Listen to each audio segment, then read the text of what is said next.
உறவுகளுக்கு வணக்கம். இன்னைக்கு நம்மளுடைய கேப்சிகம் ஃபுட் சேனலில் நம்ம பார்க்க போகிற சமையல் வந்து கும்பகோணம் கடப்பா. ரொம்ப ரொம்ப ஒரு ஃபேமஸான ஒரு டிஷ்ஷு வந்து இது வந்து பூரி, சப்பாத்தி, தோசை, இட்லி எல்லாத்தோடையும் சாப்பிடக்கூடிய ஒரு சுவையான சைட் டிஷ்ஷு. என்ன இன்னைக்கு ரொம்ப ஜாம் ஆகுது. சட்டை புதுசுன்னு கேட்குறீங்களா? ஆமாம், அது சம்மந்தம் பேசுவோம். அதாவது இது வந்து எனக்கு புதுச்சேரி மாநிலம் காரைக்காலில் காவல்துறையில் பணிபுரிகிற சகோதரர் ராஜகணபதி அவர்கள் வந்து எனக்கு அன்பளிப்பாக கொடுத்த சட்டை இது. அவருக்கு என்னோட நன்றியை தெரிவிச்சுக்கிறேன். ராஜகணபதி சகோதரர், நன்றி உங்களுக்கு. இந்த டிஷ் வந்து எப்படி சமைக்கலாங்கிறத பார்க்கலாம் வாங்க. இந்த கும்பகோணம் கடப்பாவுக்கு ஒரு மசாலா ஒன்று ரெடி பண்ணோம். அது எப்படி ஃபஸ்ட்டு ரெடி பண்ணலாங்கிறத சொல்கிறேன் வாங்க. ஒரு கப்பு தேங்காய், துருவன தேங்காய். இந்த ஒரு கப்பு தேங்காயோட 5 பூண்டு பல் அதையும் சேர்த்துக்கணும். 1 ஸ்பூனு சோம்பு அதையும் சேர்த்துக்கணும். 2 ஸ்பூனு பொட்டுக்கடலை அதையும் அதில் சேர்த்துங்க. ஊற வச்ச கசகசா 1 ஸ்பூனு அதையும் நம்ம இதில் சேர்த்துக்கணும். இதை எல்லாத்தையும் நல்லா மையாக அரைச்சி வச்சுக்கணும்.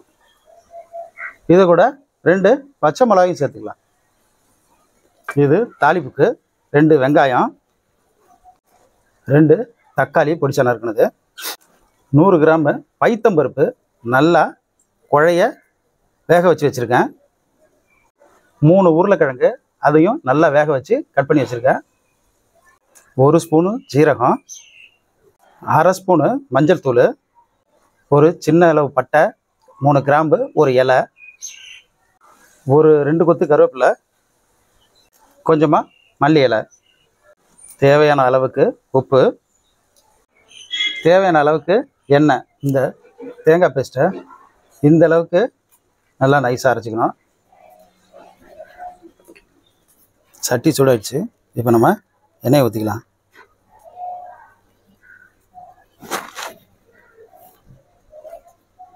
எண்ணெய் சூடானதும் நம்ம வச்சுருக்க சீரகம், பட்டை, கிராம்பு, இலை எல்லாத்தையும் அதில் போட்டுக்கணும்.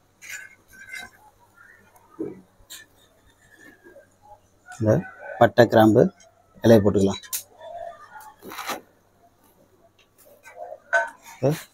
சீரகத்தை போட்டுக்கலாம்.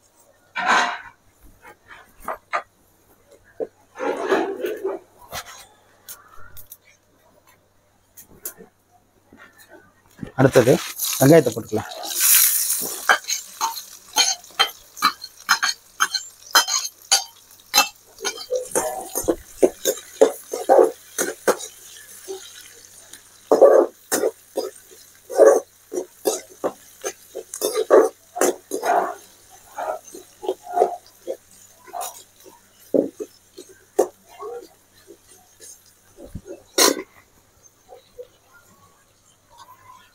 அடுத்தது இந்த கருவேப்பிலை போட்டுக்கலாம்.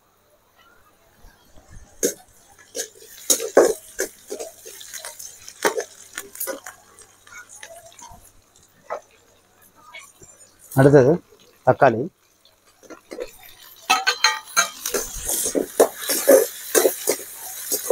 எல்லாம் நல்லா வதக்கிக்கணும். அடுத்தது இந்த 1/2 ஸ்பூனு மஞ்சத்தூளை போட்டுக்கணும். அடுத்தது இந்த உருளைக்கிழங்கு அதில் போட்டு நல்லா மதிச்சு விட வேண்டியதான்.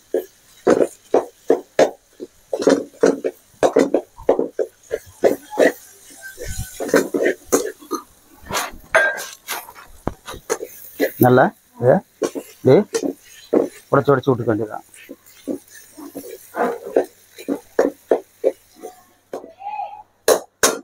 இந்த அளவு வதக்கிக்கணும். இப்போ உப்பு கொஞ்சம் போட்டுக்கலாம். அதையும் சேர்த்து நல்லா வதக்கிட்டு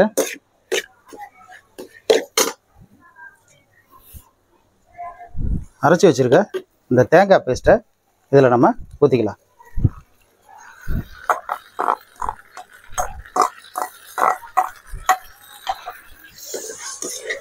நல்லா கலந்து விட்டுட்டு நமக்கு தேவையான அளவுக்கு தண்ணி ஊற்றிக்கணும்.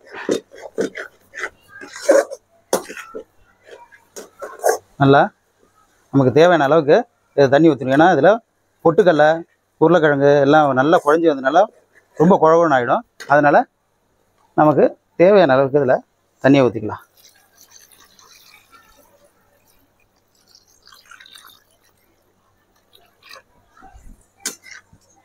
இந்த அளவுக்கு நம்ம தண்ணி விட்டு நல்லா கொதிக்க விட்டு மூடியை போட்டு மூடிட வேண்டியதுதான்.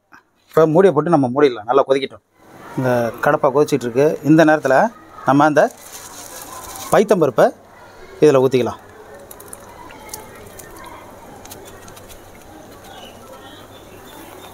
இப்போ நல்லா இதை இன்னும் கொதிக்க விடணும். நல்லா சுண்டி வரணும். இப்போ மூடி போட்டு மூடிடலாம். கும்பகோணம் கடப்பா ரெடி ஆகிடுச்சு. இப்போ நம்ம இந்த மல்லி இலையை அப்படியே மேலே தூக்கலாம். கொஞ்சம் இது தண்ணியாக இருந்தால் தான் தேவையில்லை, நடுத்தரமாக இருக்கணும். இப்போ நம்ம வீட்டில் ஆட்கள் அதிகமாக இருக்கனால நான் கொஞ்சம் தண்ணி அதிகமாகவே வச்சுருக்கேன். நம்ம இறக்கி இதை சாப்பிட்டு பார்க்கலாம். கும்பகோணம் கடப்பா தயாராகிடுச்சு. நம்ம இப்போ இந்த கும்பகோணம் கடப்பாவை இட்லி வச்சு டேஸ்ட் பார்க்கலாம். ஆஹா, என்ன மனம்!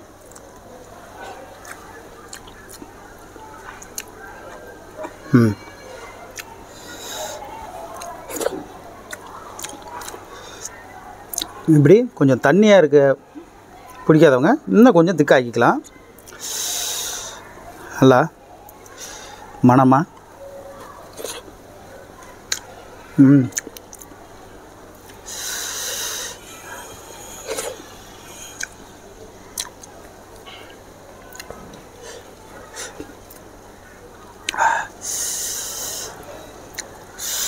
ரெண்டு இட்லி சாப்பிட்ணுன்னு நினைக்கிறவங்க 4 இட்லி சாப்பிடுவாங்க.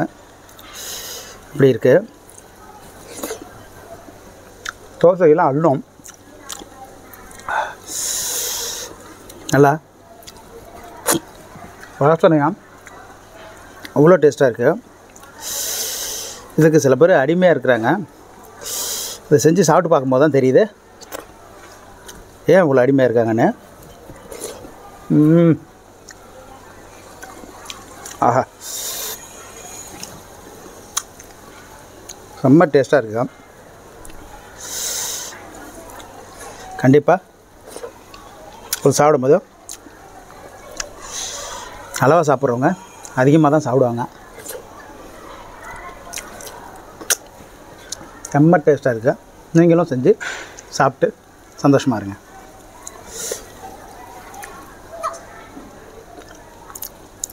இந்த மாதிரி சாப்பிட்ற வீடியோ, சமைக்கிற வீடியோ, நல்ல கண்டென்ட் உள்ள வீடியோ பார்க்கணுன்னா நம்ம கேப்சிகம் ஃபுட் சேனலை தொடர்ந்து பாருங்கள். சப்ஸ்கிரைப் பண்ணுங்கள், லைக் பண்ணுங்கள், ஷேர் பண்ணுங்கள். ஸ்கிப் பண்ணாமல் பாருங்கள். ஏன்னா இடையில நம்ம என்ன செய்கிறோங்கிறது தெரியாமல் போய்டும். அதனால் ஸ்கிப் பண்ணாமல் பாருங்கள். உங்கள் நண்பர்களுக்கும் சொல்லுங்கள். எனக்கு தொடர்ந்து ஆதரவு கொடுங்க. நன்றி உறவுகளே.